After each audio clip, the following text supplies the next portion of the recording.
No, I live in Hyde Park in Chicago. It's the same kind of relationship. Well, people call it the People's Republic of Hyde Park, sort of like Cambridge.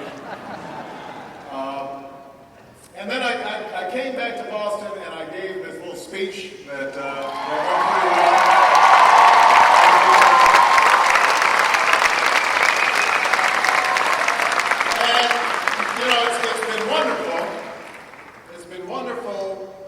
Since that time, having the opportunity to help make a difference in the life of the country. And people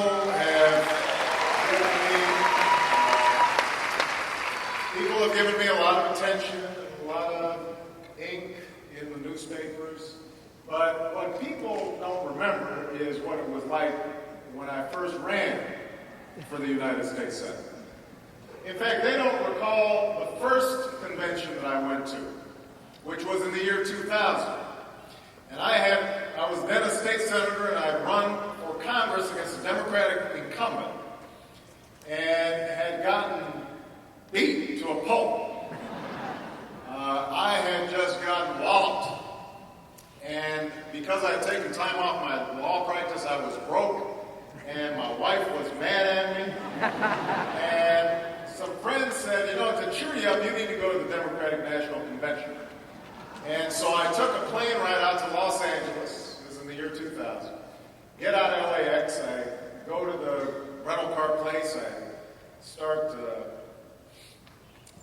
taking out my credit card and filling out the forms. And the person comes back and says, sorry, Mr. Obama, your card's been rejected.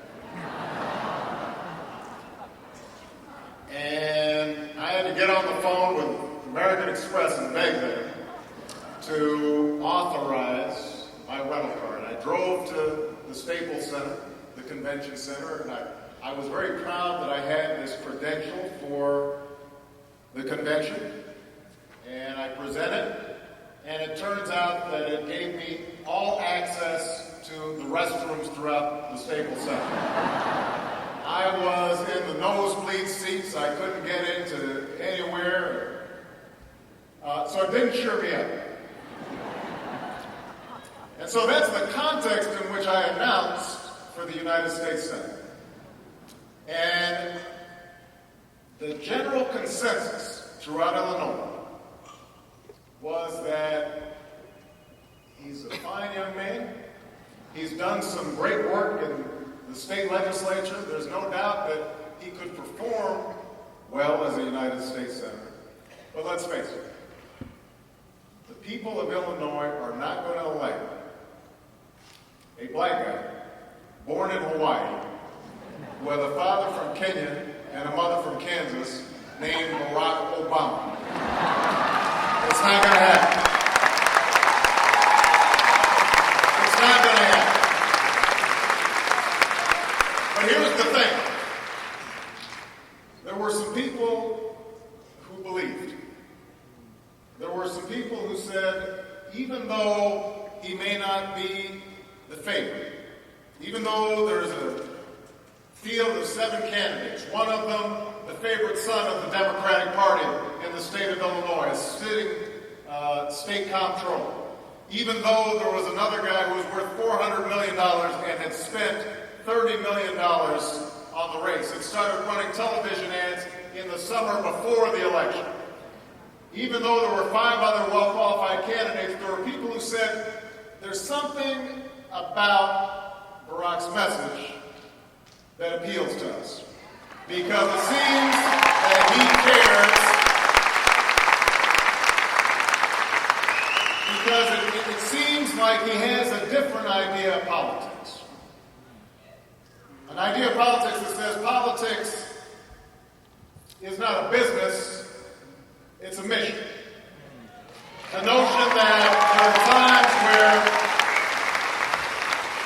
that there's a kind of politics in which power should not always trump principle. That there should be a politics that's based on hope and not based on fear. And that unites people together and says that we have a stake in each other. and that we all have a voice that needs to be heard, and that every child across the country should have the same opportunities to dream big dreams and achieve things that others thought were impossible. Now, it turns out that one of the people who believed had also gone to Harvard Law School. And he also had come from modest beginnings in Chicago. And we had become friends, and he had supported me throughout the campaign. In fact, when I had asked him the first time to contribute to my campaign, he said, "Barack, I will do as much as is permitted." And I explained that there were no campaign finance rules in Illinois. and he kind of scaled back from that. And so when this guy came to me last year, and he said, "Barack, I had this crazy notion. I had this crazy idea that the people of Massachusetts might be interested in a different kind of politics.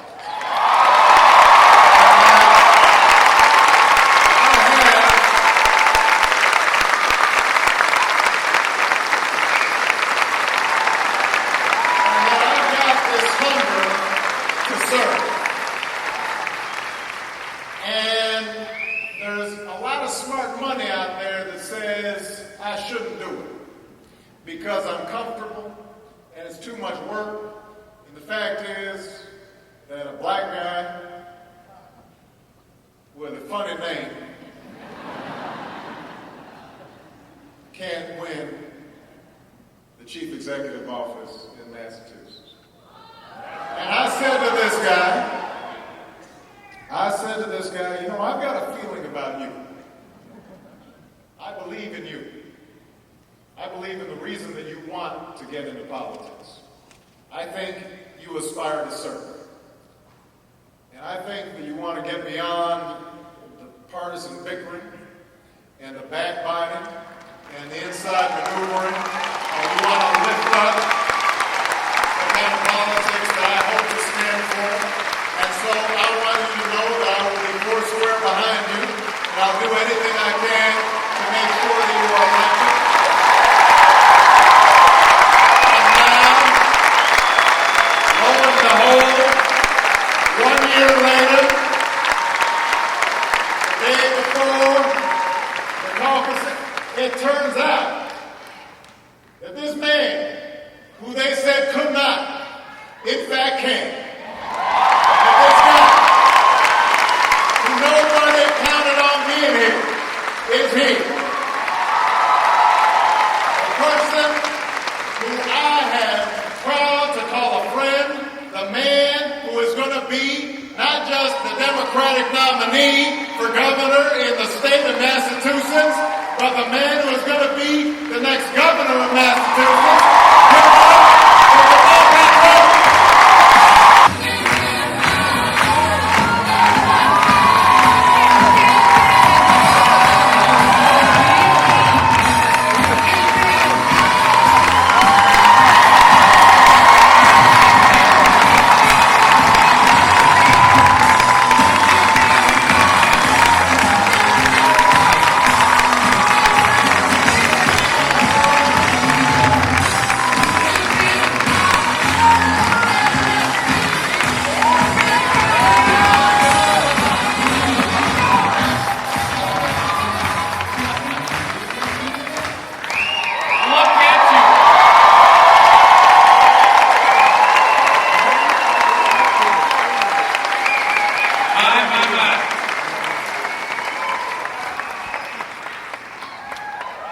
I'm telling you the truth.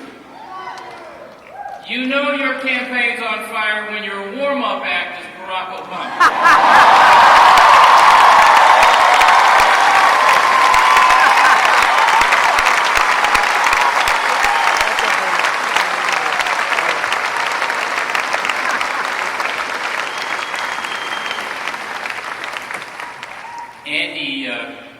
Andy Hiller. Are you out there, Andy? Somewhere on the horizon?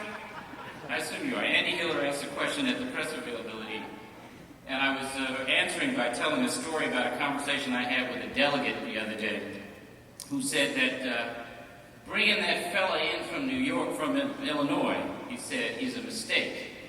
He said, we don't need outsiders. Oh, but we do.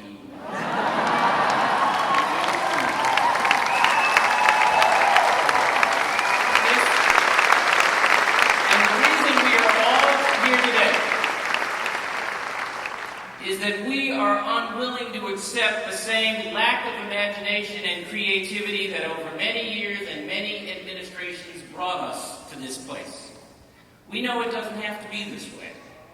And if we go to work, if we keep moving in the direction we have been moving over the past 14 months, it's not going to be this way much longer. And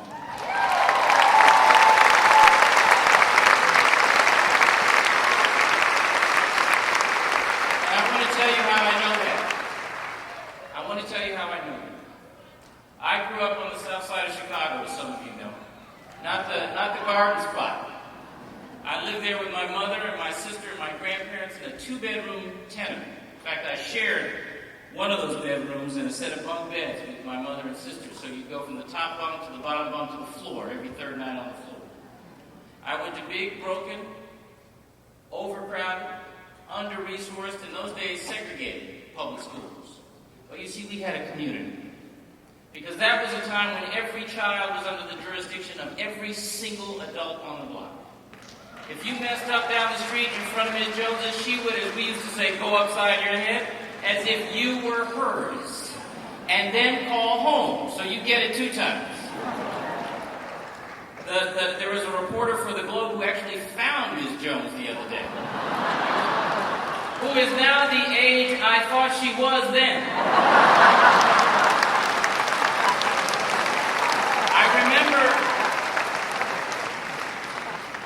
I remember that the lesson of community was that those adults had a stake in us.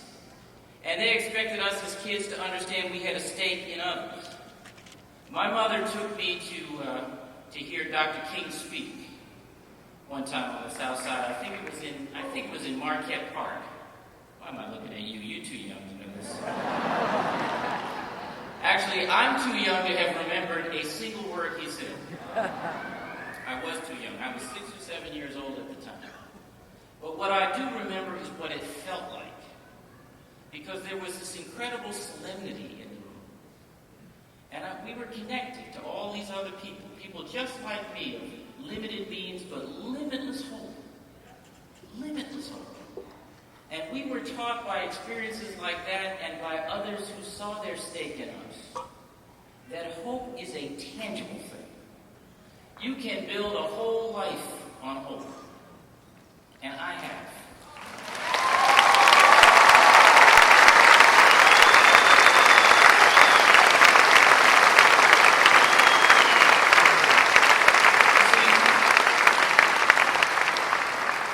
Giving someone a reason to hope is a gift greater than any treasure. And that is something public leaders used to do. It's something adults used to pass on to kids. But I wonder now whether adults are afraid to give kids a reason to hope for fear we're just setting them up for disappointment. We keep dumbing down and limiting our imagination, as if the problems we created are beyond our capacity to care about and to solve. You understand what I'm saying? Every single challenge before us we made.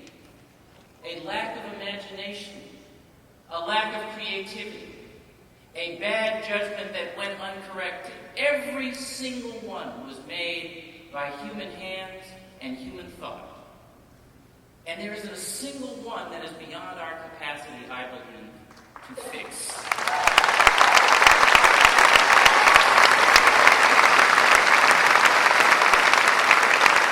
Let's be realistic. Let's be realistic. Because if what you want is government by gimmick and slogan and soundbite, I am not your guy. And I assume you know that because you're here. But if what you want is government by vision and hard work, ideals and practicality, led by someone who does not believe that our ideals need to be the casualties of our confrontation with reality. If you believe, not in me, but in yourselves, if you want to take a chance not on me, but on your own hopes and aspirations, if you want Massachusetts to get up off its knees and show global leadership economically and in education and in healthcare and in basic decency around community,